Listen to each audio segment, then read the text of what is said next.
I wasn't planning on doing a critical take this evening, but I just got home, and as I'm eating dinner, I came across a number of articles and videos talking about Jim Sterling and his Breath of the Wild review. Well, apparently, he had the audacity to call it a good game and deserving of a 7 out of 10.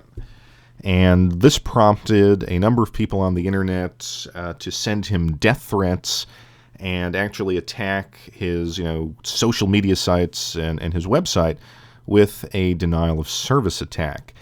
And I thought that this is sadly emblematic of the hobby of which we are all a part. We are quickly losing the capacity to sustain any kind of critique on video games. And it has, in its more kind of mundane form, the effect of dumbing down the content that we're given by developers and publishers.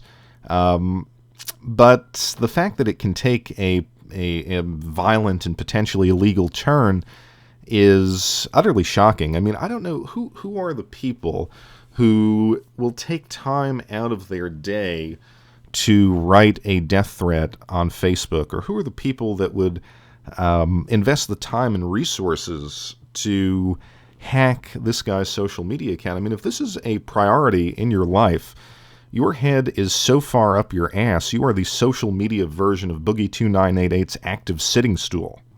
But I'm not one of those people who thinks that it's helpful or productive to simply say everyone's entitled to their own opinion, to look at both sides of the issue. To me, these kind of online harassment situations, whether they're targeted at someone like Jim Sterling or Anita Sarkeesian, they're not things that you can be kind of a relativist about. These are fucked up assaults on someone's right to express themselves. Yeah, you don't have to agree with them, but you don't also have to send in a death threat.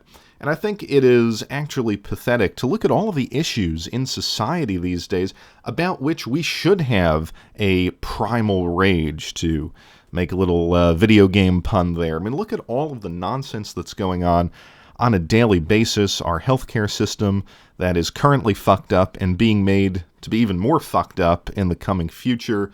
The constant assault on our civil liberties that you can read about almost every day in the New York Times. And yet, that doesn't motivate people to do something the slightest bit aggressive. As every kind of mainstay of American civil society fades away, we can be apparently distracted by Ciara's pregnancy nudes. But as soon as someone's review of Breath of the Wild drops its Metacritic score by 1%, we automatically become the Baader Meinhof group. And let's face it, Jim Sterling was 100% right about this game. He didn't say it was a bad game.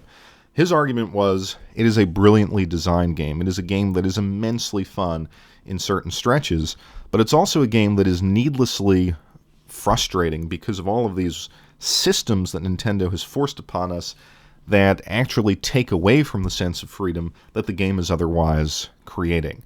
So I think what he's pointing out is an objective fact about the game. Now, your subjective response to it, you may say, well, I like cooking, or I don't mind that it takes me 28 minutes to scale a hill because of the stamina system.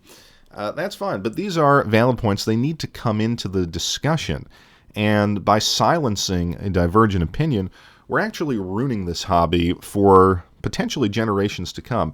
Because when we do become the corporate echo chamber, when we have no opinions that are our own or no opinions that are worth listening to, gaming just becomes boring. And games, as I've always said, will get worse because companies will know it's easy to fuck with a fan base that has no original thought.